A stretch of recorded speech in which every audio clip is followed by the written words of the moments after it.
The history of the war has been rewritten by Hollywood with a series of films that have blended Rambo and self-pity, a potent combination. The message has been sometimes crude and sometimes subtle, but always the same. America made mistakes, but it was really the fault of the Vietnamese for defending their country.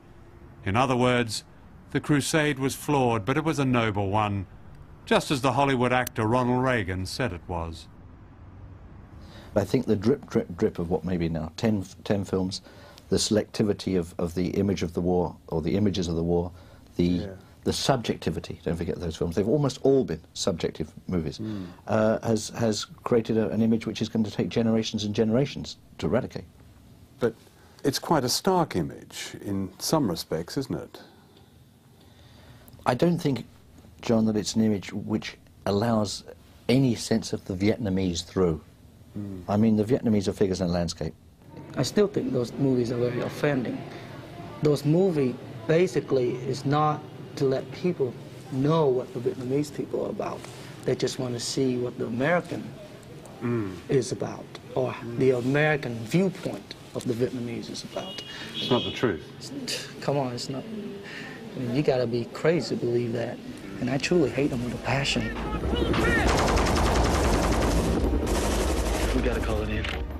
Yet these purging fables of Hollywood have become, by default, our popular history, deceiving a generation.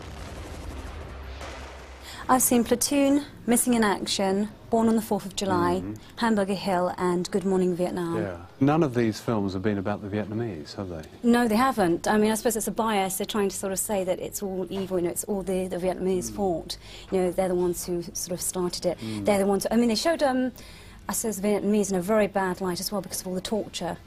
And the fact that, you know, the Vietnamese, when they were captured, they tried to sort of commit suicide rather than actually be tortured or held as prisoner, whereas, you know, our men were put in... I remember reading something, actually, on men who were tortured. They were laid in these bamboo cages. Those cages and the Russian roulette scene in Deer Hunter have now almost become fact. Whereas Cimino himself had finally admitted none of it happened, and none of us who were there could ever remember anything like that happening.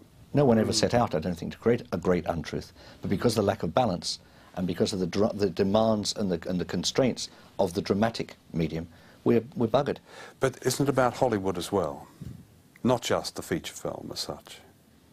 I don't think it's about Hollywood. I think in that sense it's about America.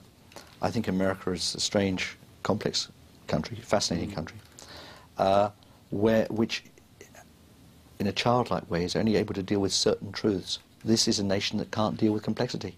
We like our truths, but we like them simple, and if necessary we'll have them distorted. You've had the culture, and then you've had, you know, really a lot of influence out of the office of the president, particularly under Reagan, you know, exploiting all of these negative issues like the missing in action, prisoner of war issue, to portray the Vietnamese as vile, rotten, evil people holding our boys in bamboo cages.